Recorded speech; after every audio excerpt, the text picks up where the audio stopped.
Археолошките наоди откриени вчера на локалитетот помеѓу Горна Порта и црквата Света Богородица Перивлепта во Охрид имаат непроценлива вредност и научно се позначени од златната маска.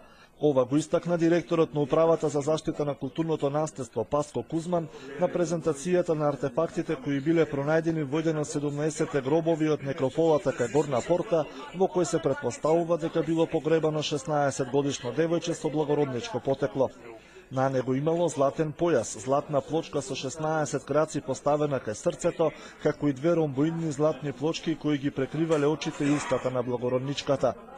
Овие два предмета, кои што биле ставени на очите и на устата, всушност означуваат маскирање на покојникот и всушност ваква комбинација на маскирање на покојникот ми се чини дека е единствена на балканскиве простори досега, но не се поединечни овие ромбоидни плочки во егејскиот дел од Македонија особено. Но ваква комбинација, гарнитура, заедничка, мене не ми е познато да се најдени заедно во еден гроб. Археолошките наоди потекнуваат од 5-тиот век пред нашата ера од македонско-хеленистичкиот период од времето на Александар I. Во гробницата, која се наоѓа на 6 метри од местото каде што во 2002 година беше пронајдена златната маска, најдени се и филигрански изработени амфороидни приврзоци за гердан, бронзени и сребрени ракавици, сребрени фибули, ретки златни обетки со конусоидна форма, како и повеќе предмети од килибар. Тоа според Кузман говори дека античкиот ликнит во тој период бил монденско место со силни трговски врски.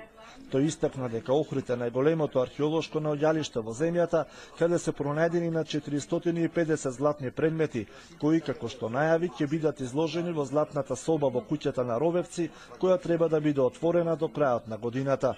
Тоа е скоро повеќе од пола завршена работа, све можеме да поставиме уште утре, но сакав да подготвиме и еден каталог. Значи, без каталог не сметам дека може да се отвори изложба. Без каталог кој ќе биде преведен на повеќе јазици кои што нас ќе не презентира во светот. На презентацијата присуствуваше и министерката за култура Елизабета Канческа-Милеска, кој истакна дека пронајдените артефакти се потврда на македонскиот идентитет, историја и култура и најави дека државата и натаму ќе ги поддржува археолошките истражувања.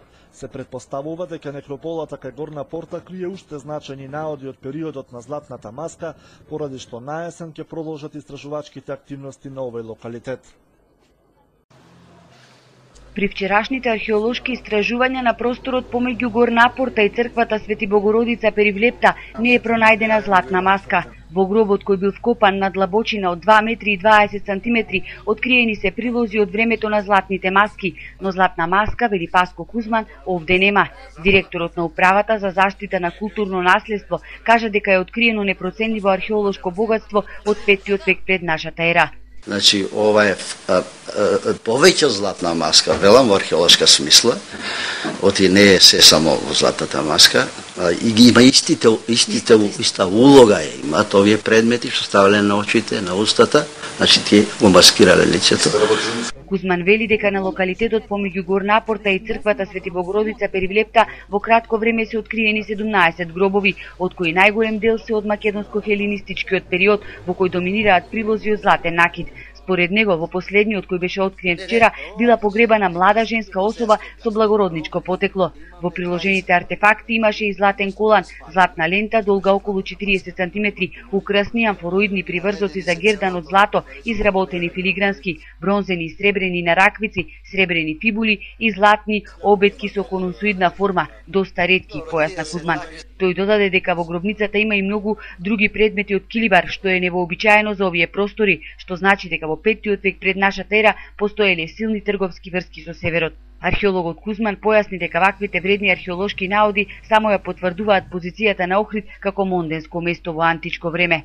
Значи, Охрид бил монденско место во времето на антиката, односно неговото старо име Лихнидос, градот на светлостите, бил навистина монденско место, кој што бил изграден и односно воздигнат на волшебниот рид покрај Вија Игнација, покрај таа огромна античка магистрала, нели, која го поврзувала Рим со Цариград. Можете да замислите каква позиција имал Охрид. И затоа ги има овие предмети, особено по времето на Александар Македонски, значи по времето на Александар III, веќе тоа е тој период кога доминирал македонско античката или хеленистичката култура на овие простори. Ископувањата на овој локалитет, кој се наоѓа на 6 метри јужно од гробот во кој беше најдена златната маска во 2002, продолжуваат на есен. Кузман очекува дека и овде ќе најдат една, ако не и повеќе златни маски. Повторам ли ова, да пипкање наголо дека возбуди?